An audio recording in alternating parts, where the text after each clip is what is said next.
Peace, peace. This your host, Selah Shalom. And I'm here today with the Israelite sister. And she's going to share her testimony about a family member in the South. I'll just leave it at that, in the South, where, was he a great-grandmother?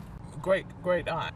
A great aunt, a black woman, killed dead a reptilian. Now, some may be in disbelief of the whole reptilian agenda. Some people may not believe it. Some people think it's a myth, and while others think it's real.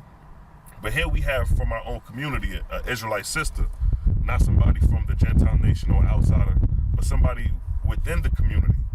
And as Israelites, we wouldn't make up stories to one another about something like this. So she's going to go and give her account of what her great aunt experienced in the 50s when this event took place. And you can go ahead and just start. Okay. My great aunt relayed this story to me. It was in the late 80s, and my mom and I had gone to visit her to check on her and see how she was doing. She was sitting outside on her front porch, so we were talking, and she always kept her rifle, her double-barrel shotgun, right next to her in her rocking chair. My mother was joking with her about the gun, and she said, yeah, I always keep my gun with me because something happened way back a long time ago. And she said, I'm gonna tell y'all this story. And she said, it's God, as she called him, is my witness. I swear for God, I'm not lying. So she said it was back in the 50s. She said one night, she and her husband was in the house, and he was asleep because they were farmers. And she said the dog started barking, the pigs started doing what they do, oinking, and the cows started mooing. And she said the animals just went crazy on their farm. And they had a lot of animals, not just cows and pigs. They had ducks, they had everything. And so she said that they were just screaming like something was going on. She said she tried to get her husband to go outside and see, and he told her, oh, it's nothing, just leave it alone, just go to bed. So she said, no, something going on, the animal's going crazy. So she grabbed her shotgun and she went out to the porch. And she said she didn't see nothing immediately, but then she looked down toward the barn, and where there was a big pond on the side of the barn. And she said she saw a frog man, is what she described him, coming up from the side of the barn. And she said it was walking toward her, and she said it wasn't that tall. She stood about maybe 5'4", so she said it was a little bit taller than her. But she said he had webbed hands, and she said he was walking straight to her, and she yelled for it to stop, and she said it kept walking. So she said she stepped off her porch, and she took her double-barrel shotgun and she shot it dead. And to interject for a second, she described that the blood of the reptilian was green. So then her husband heard the shotgun go off. He came outside. Now, they were elderly at this point, because in the 80s when she was relaying this story, I think she was in her 80s at that point, but so it was early 50s. So she was already in her 50s because they was raising their grandchildren. And she said that she was afraid for the family. And she said when her husband came outside, that was my great uncle, my great grandfather's brother. She said he stepped off the porch, and she said, look, I done killed something. It's not human. So they walked out there to the side of the barn, and she said they had killed, she said she called it the frog man. But I know it to be a reptilian. And at that point, when she was relating that story to me, I had never heard anything like that before. And she kept saying, as God is my witness, I swear for God, I'm not telling a lie. This is the honest God's truth. And she wasn't known in the community anyway to be someone who lied. She always was an honest and upright woman. And so she said her and her husband, my great uncle, she said they buried that thing, because we asked, well, where was it? She said they buried it right down there where they killed it, near the barn. And so after they buried it, then the animals got quiet again. And of course, I'm going to deviate for a minute.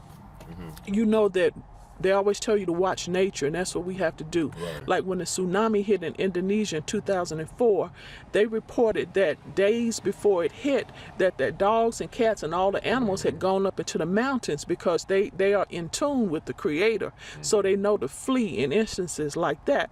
Well, her animals, they were trying to give off a warning signal, and so they knew something bad was there. But so anyway, they killed it and they buried it. He told her not to tell anybody that story. So she said she didn't tell anybody. So she said about a month later, a little bit less than a month, she said it was nighttime again and they were in their bed. And she said this time, this blue light came over the whole house, and they lived in what you call one of those little bitty shacks long time ago. In the countryside. In the countryside, way in the country. They had like several hundred acres of land. That land is still in my family today. And so she said this time her husband got up with her, and the animals went crazy again. So she said they went out there with both of their shotguns, went to the porch, and they saw what they called a UFO, a flying saucer. Now, was it in the air or was it on the ground? It had landed on the ground beside the pond. Okay. So she said it was on the ground, and she said it opened up, and she said, oh, they coming to kill us because we done killed this thing.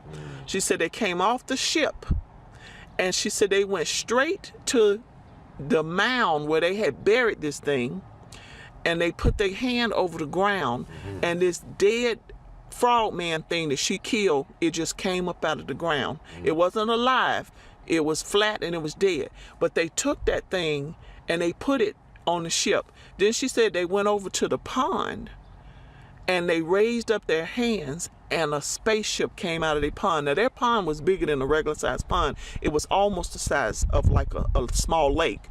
But she said it had flown. That's how he had, I guess, got there. It had flown into the bottom of the lake. And if any of you all keep up with some of the stories that other countries recount about the UFOs, they'll tell you that some people, especially over in China and the Asian areas, spot them with their spaceships coming up out of the deep water. So they got the spaceship out of the water, and she said, and they looked at them, didn't do anything, didn't say anything, didn't come toward them, got back on the ship and zoomed back into the sky. And she said for the longest she didn't tell anybody. She said, but she told a couple people later on that said she was crazy. So she was just telling my mom and I that to let us know that that's why she always kept her double-barrel shotgun right next to her. Even she said, when I go to the chicken coop, anywhere, I always, because I don't know if they ever gonna come back. And that's what she said. Thank you for that. So here you having it. A real life testimony of an Israelite sister whose family member have come in contact with what we know today as a reptilian and killed it in the 50s, buried it. They came back and got the body and the UFO and left. And this is in the 50s, not too far right after the Roswell incident. Just to put that out there. So with that, I'd like to say peace and blessings and catch you on the next documentary. Shalom.